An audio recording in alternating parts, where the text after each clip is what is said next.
often people say to me, can you list all the things that went wrong and what did you do about it? And I find it really difficult to answer because you only learn from when things go wrong, not when things go right. And so I never see them. Your mind doesn't turn around and go, oh my God, that was a disaster. Even though it was, you went, oh my God, thank God that happened, because we now have these in place for it not to happen again. Hello and welcome to You're in Charge, where we are helping you with starting your business journey by sharing stories and insights from the best in the biz. My name is Sab Pereira and you may know me from MasterChef Australia. And just a few months ago, I decided to leave my corporate job and go into the world of private chefing and working for myself in my own business. And it is true what they say, starting your own business is hard work. But the great thing is starting your business can also be incredibly rewarding, which is why I've teamed up with ThincHer at the University of Adelaide to learn a bit more about the business of doing business. Together, we will sit down with some trailblazing women and talk to them about the business behind their successes. I'm talking about the business of building confidence, the business of bouncing back, the business of brokering security, and the business of being you through it all. And today's guest is an icon of Australian entrepreneurship. My name is Janine Allis. I am founder of Boost Juice Bars and mother of 4, and I have 2 dogs and cat. But none of Janine's success happened overnight. Her story is one of grit, determination, and a relentless drive to succeed. So grab your pen and notebook because this is going to be a good one. Very, very exciting for me to be here, and thank you so much for joining You're in Charge. Before we actually get into your long and illustrious career, just want to ask, how are you? How are you going? What's life looking like these days for you? I moved to the Northern Beaches about 3 years ago in Sydney. So my life is very much a very beach life, which is very nice. Suits me very well. I'm very happy with sand between my toes and wet hair. So it suits me beautifully. I was in Bondi actually a couple of weeks ago, so I relate because I seriously contemplated, I think I want to move here at least for a little bit. So definitely relate because I'm from the tropics as well, so I definitely relate to that. Yeah, but I don't understand why people don't just move. I don't understand why people just don't do it. And like in Adelaide, I think we're spoiled because we do actually have quite a few nice beaches that are not too. The beaches are beautiful in Adelaide. It's so underrated, but also like don't kind of want people to know so it doesn't get overcrowded here. So yeah, no, actually that's right. Adelaide's crap. Don't go. Yeah, it's like no, we have no idea what you're talking about. Now, just to actually reflect on this amazing career that you've had. Like I said, it's a huge fangirl moment for me as well because we've seen you on TV, we've seen all the things you have done and continue to do. And this is probably a big question to start off with, but just to actually ask you about any pivotal moments or things that actually stick out in your mind over this life of Boost Juice and Retail Zoo and your entire career that you think were big game changers for your business or how you went about conducting your business? Sometimes there's not these big, hairy things that happen that change your business other than something like a COVID, which was a massive change. Business normally evolves, normally an evolution more than a revolution. COVID was a revolution, right? So COVID took a nice even evolution of people working from home sometimes or thinking differently or saving money using Zooms or doing podcasts like this to that would have maybe happened in about 10, 15 years to bang, it has to happen now. Everyone throws a lot of money at it and bang. So that's a revolution. That's a smash it up and start. But mostly businesses evolve. And if you're not evolving, if you're not thinking that if there's a better way, you'll find it, then your business goes south. So there's probably very few moments like you sort of go, okay, I'm going to launch internationally. Well, that's not like one day you're international and one day you aren't. It's more a we're going to do it, and then the planning process starts, and then you start to go over there. So that I'm going to go international could take 4 years to actually execute it. So it's not like a big boom. This is what's happened. But I think fundamentally you always have to go, if there's a better way, I'll find it. Yeah.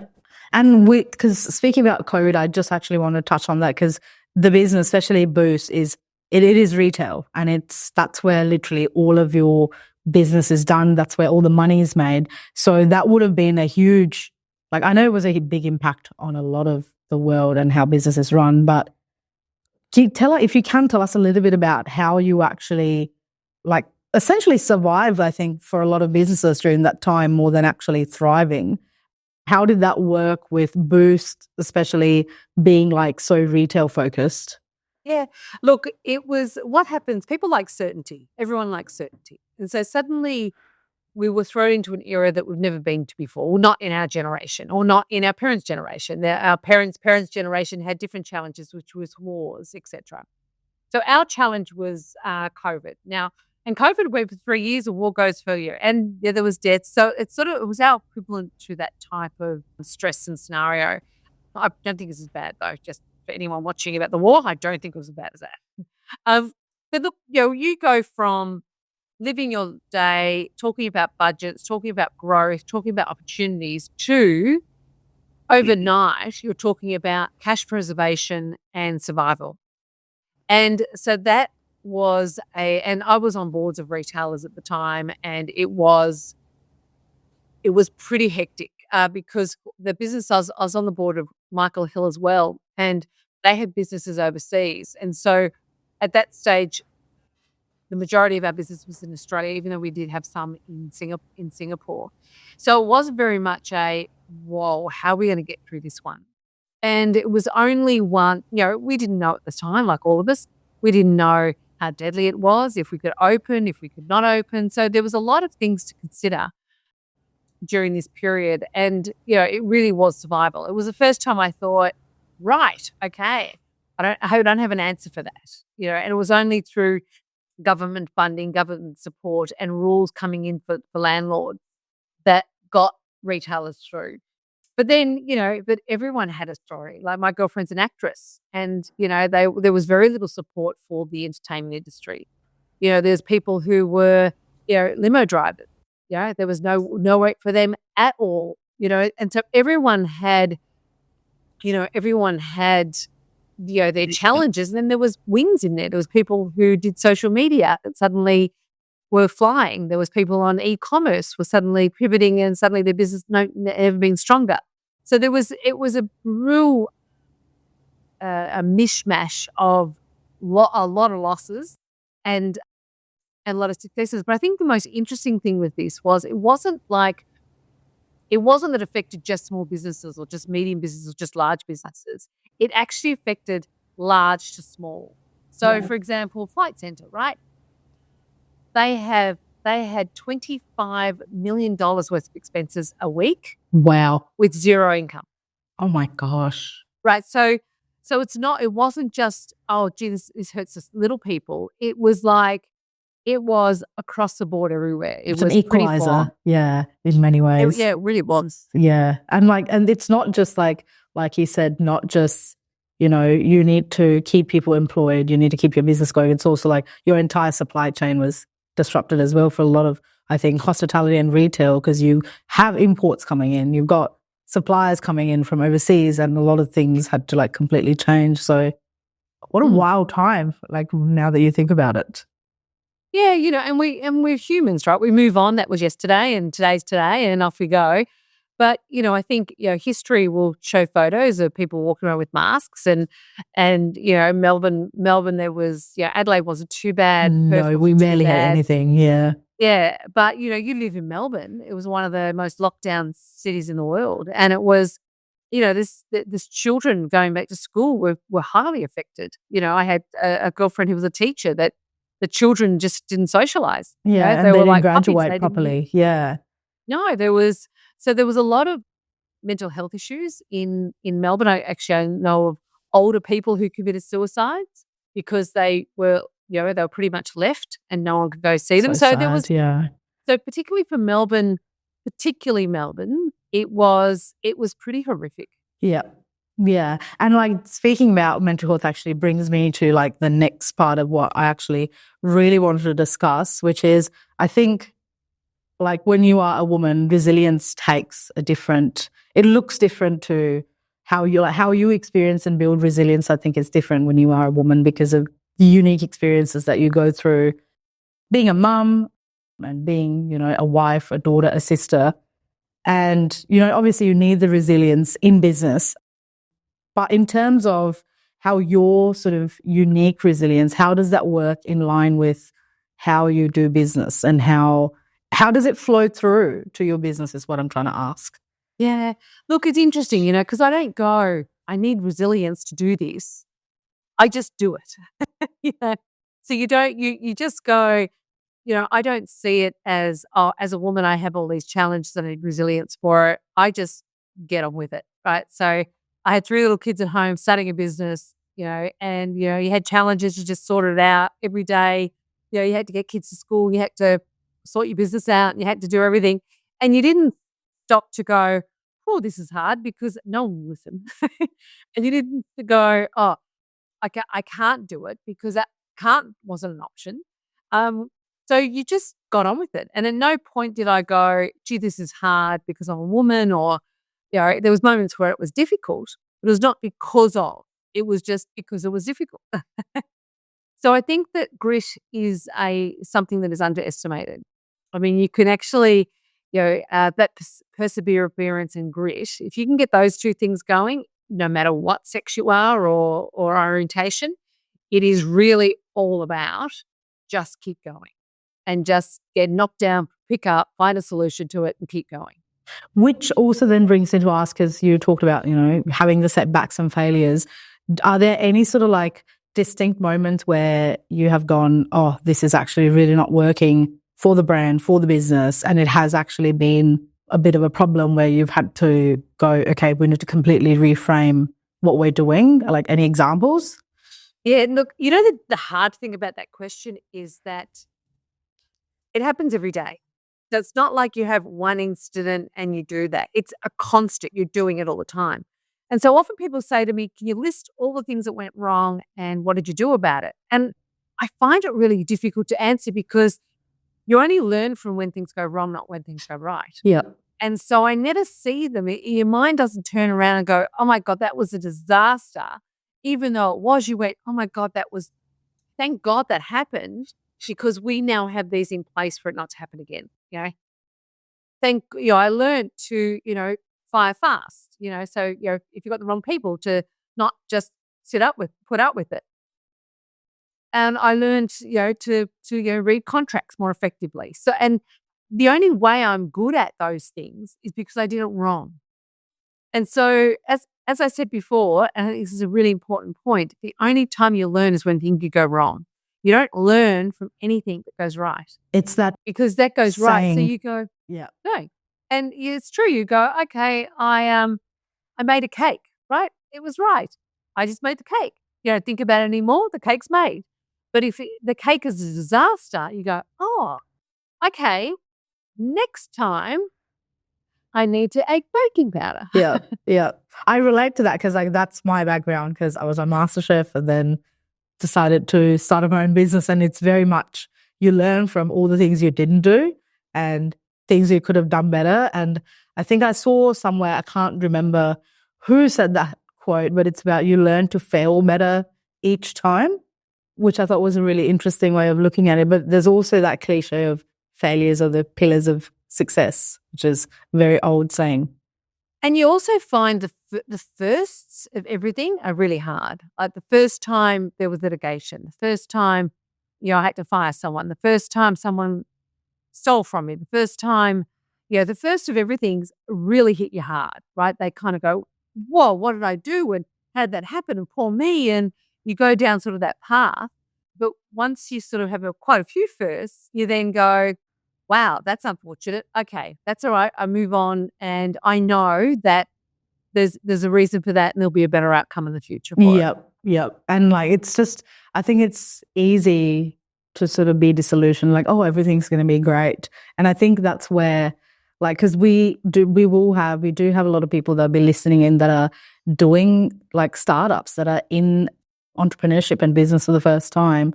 And I think those are hard pills to swallow that like until you have to swallow them, you don't realize that that's the reality of the world. You just sort of look at them as a course, right? I did a course in baking a cake, right? And the course was that I need to make sure that I measured the ingredients instead of just chucking them in and just hoping for the best, right? Or the course is that I don't put the oven on too high, or whatever that course that you have to do, and that course costs you money, right? So, and sometimes the more expensive the course, the better the lesson, and you won't do it again. Yes. And I love that analogy because it speaks to me on like a very, very fundamental level because it's to do with cooking. Now, Boost and actually the entire, well, all the businesses that you oversee and you as a brand, it's big, it's huge. And like, even if people may not necessarily know your name, which I think is not true, people will know Boost straight away. And it's so pervasive. Like we know, like I know the colors of Boost in my mind when I think about it. Like it's just so, it's big, it's massive, and it's international as well. So having gone through to that level and scaled up, tell us a bit about actually bringing staff on board. And I know there's like the ethos and the values of the business that, you filter through to all like retail staff down to upper management and whoever. But how does that work in terms of your values and that value system that you then make sure carries through to the entire business? What does that look like? Look, the thing is though, as the business gets bigger, you can't instill your values onto everyone because every time the business, unfortunately, as it gets bigger, you need more people. So you need to, have layers. But the key thing is that you have to hire people with your values. Yeah. Right? They need to have different skills, but fundamentally they need to have the same sort of grit and values. And you need to then instill on them the type of people they need to hire. And they will hire people of the same type of values. And then if you continue to do that and keep to that, then you find you have a great culture in business. And then you have a culture of, this is our bar and we can't go below this bar. And if you have that culture, then you're halfway there. Yeah. Yeah. And the reason that I ask is because I come from a corporate background, and you do sort of get told, oh, it's got a great culture, but then you find out perhaps not the greatest culture. It's not what you were told. And culture is such a massive thing. And I think when it comes to like that sort of setting, how do you ensure that like, there's the levels to it that you explained that, you've got people that you've got your values that you've passed on, and then it works in like a bit like a tiered system. But in terms of like staff retention and like you've got your retail staff, which are technically, your frontline staff, I think a big part of like any business is when you've got the people on the front line, they need to feel valued and like appreciated, because that's a huge piece because they are technically making the money for you in day to day. What does that look like for Boost? Like in terms of like, what do you have in place? And if you are allowed to actually tell us a bit more about that.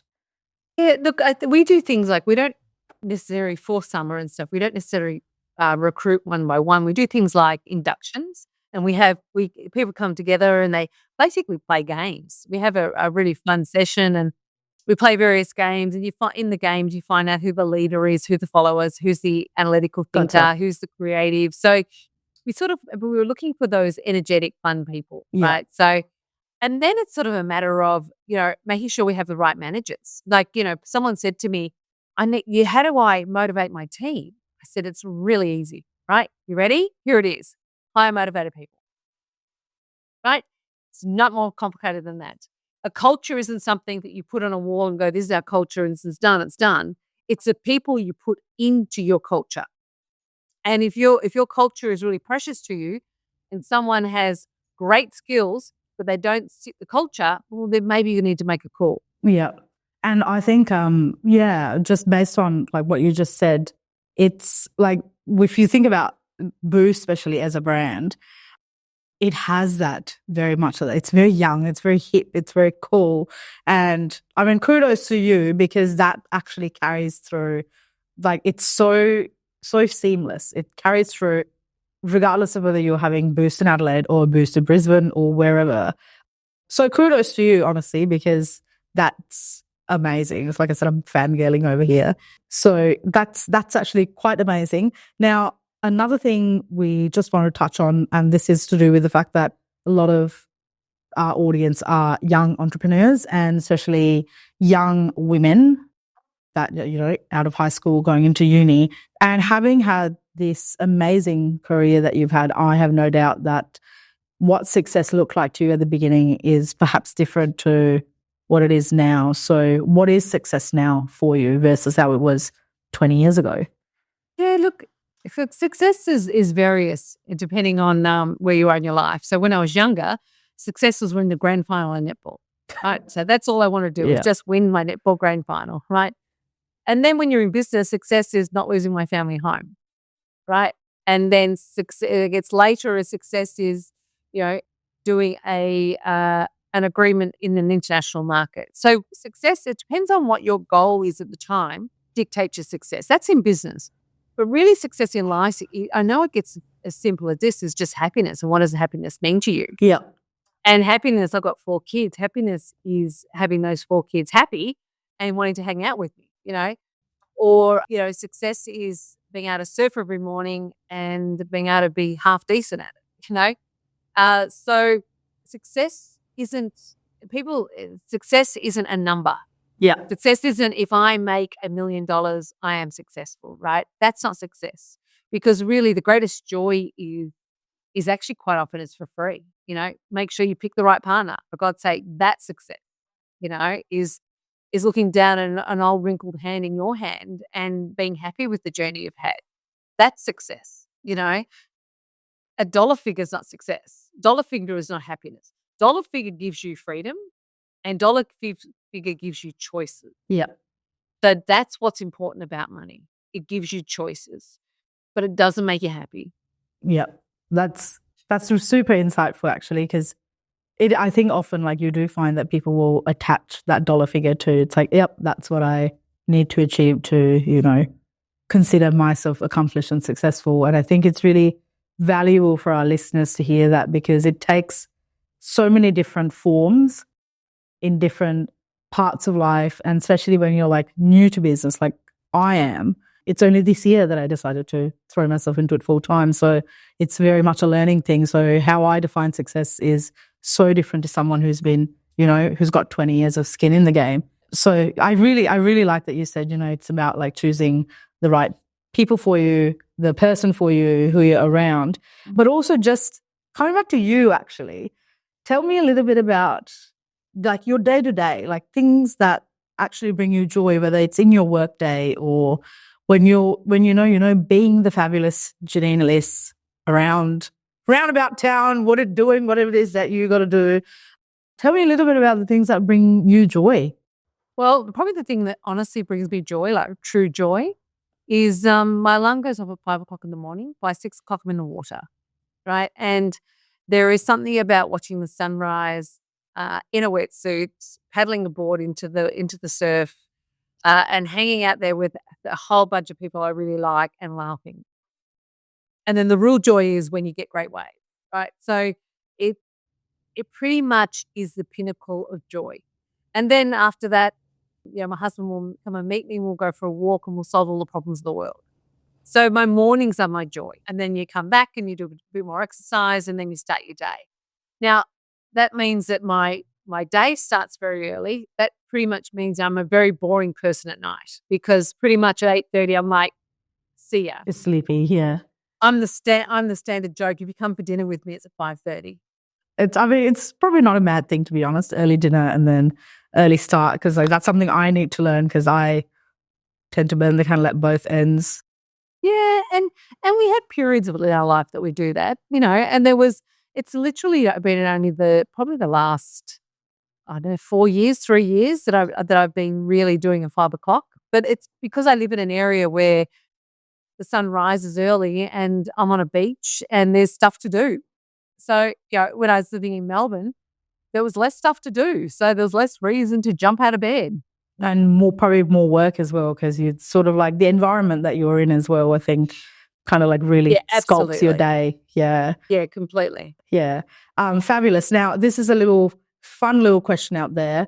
I have no doubt that you're very good at very many things, but tell us something that you want to absolutely master. Can literally be anything. By I would say in 12 months' time. Yeah, what would you want to master? I know it's sort of like, I know we're on a surfing theme, but I surf something called a longboard, which means it's about a 9-1 surfboard. And and when people who surf longboards, they look beautiful on them. They look graceful and they look like they dance on the board. Okay. I don't look like that. Like, I look a bit more like a thumping elephant on my surf. So what I'd love to master is the elegance of surfing a longboard and being able, it's something called cross step, where you put your one foot in front of the other. Whenever I do that, I basically fall off the board either in the front or the back. And I look horrific, like a kook. So mastering that would be very good. That would be a highlight. I think it's interesting because people ask me to talk or podcasts and they think that I'm an expert and they come on as an expert in business. But really the honest truth is that I'm a student and I will forever be a student. And I will always be able to learn something from you, Sav, or something from my son, or something from the next person. And I think that if you live your life on knowledge or wanting knowledge or sourcing knowledge or understanding that you're never going to get there and there's always something more to learn, then it makes life worth living and it makes life really interesting. But the people who say, I am an expert, are the ones that actually can never be an expert, because by the time they say those words, innovations happen and they're so no longer an expert. Yeah.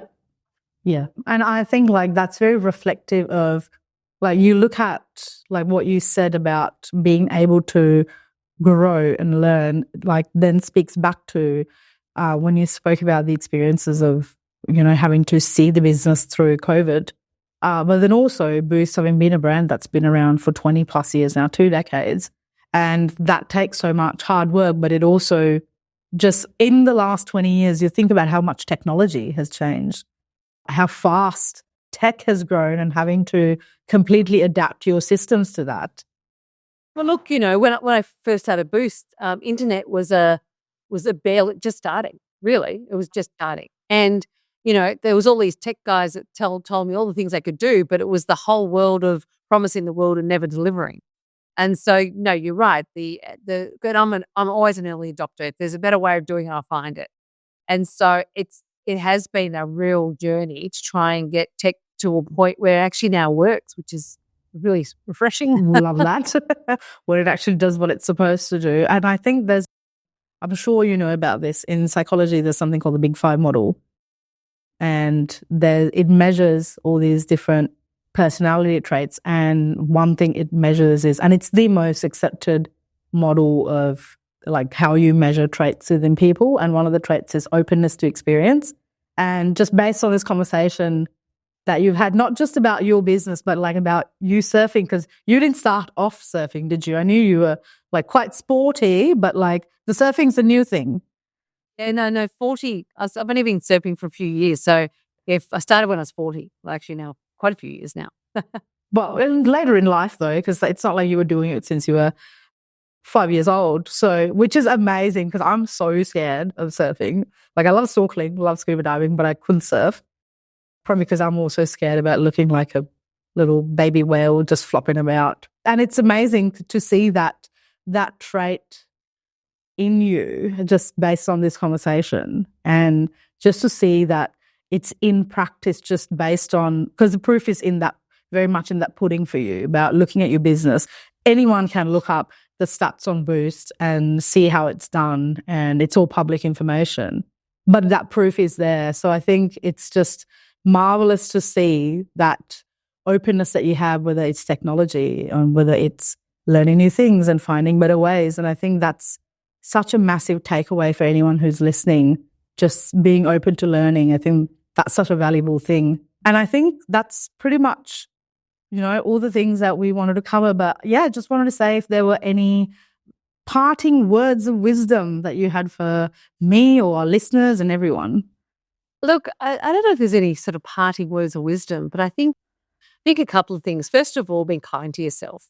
in business, we tend to be really tough. Things go wrong all the time, right? And then also probably the other thing is guilt. Guilt doesn't serve you, whether you're a mother or not a mother or you're a girlfriend or boyfriend or whatever you are to people. The vortex of business will suck you into it, right? And so you just do what you can do the best you can do. And there's sometimes you get it right, sometimes you get it wrong, but be kind to yourself. I think that's the key thing and I don't know if I was that kind to myself. I don't think I looked after my health, nor did I look after myself very well. And I think that in hindsight, I think that's a really important thing to do. Yeah. I think the newer generation's gotten better at it because I'm in my 30s now and I find myself like the whole self-kindness piece came to me when I was about 2 years ago. So when I was about 29. So that didn't start really happening to me going, oh my God, I'm actually being quite self-destructive and I need to stop. But I think the younger generation is actually getting a lot better at it. They are, but sometimes you actually need to go hard or go off home. That's very true. Like you just can't yeah. Like between 30 and 40, I seriously did not put my head up to breathe, but I couldn't have done what I did without it. So it's sort of like that balance of, yes, it's nice to have life balance. Thank God I have it now. But there was a period where you just go. You just got to go hell for leather. Yeah. Yeah. You do. If you're an Olympian, you want to go to the Olympics, then you need to, watch your diet, don't go out, train every morning. You do need to sacrifice. If you want to be the best you can be, something has to give. It doesn't come easy. No. Yeah. Perfect. And if anyone could do it, it was easy, but anyone could do it.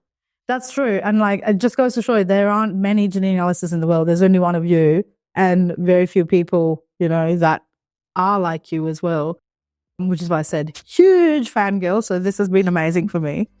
But just want to say thank you. Thank you so much. I have learned just in this little chat, I've learned so much and there's so much thought-provoking that you provided. So I have no doubt our listeners feel the same way. But just want to say a big thank you for being a part of You're in Charge. Oh, my pleasure. Thanks for having me. What an incredible conversation that was. I'm still a little bit starstruck having spoken to Janine and how much valuable insight that she shared with us today. And for me personally, what really stuck with me was the piece about guilt, because for me, I find that I do actually feel guilty about having to make hard decisions, and it's a big part of, I think, being a woman in business that you do have to constantly defend your decisions and what you choose to do, not just for yourself, but for also your business. And I think having someone so impressive that is doing so well in the world of business and entrepreneurship, like Janine saying that guilt is counterproductive, was something that I definitely needed to hear. And that's going to be a mindset that I think I'm going to carry with me now when I dive headfirst into running my own business. Here at You're in Charge, we are all about you and your business. So if this chat with Janine has inspired you as it has inspired me, definitely tell us. Search for ThincLab, that's ThincLab on all the socials, and leave us a comment. Or email us at thinkher@adelaide.edu.au. All the links and info you'll need are now in our show notes.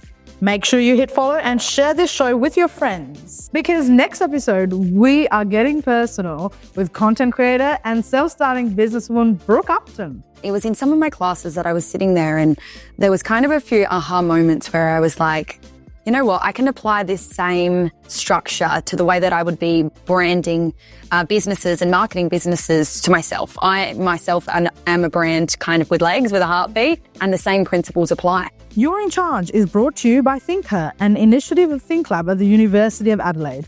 Google ThincHer, that's ThincHer, to join our empowering community of like-minded women in business.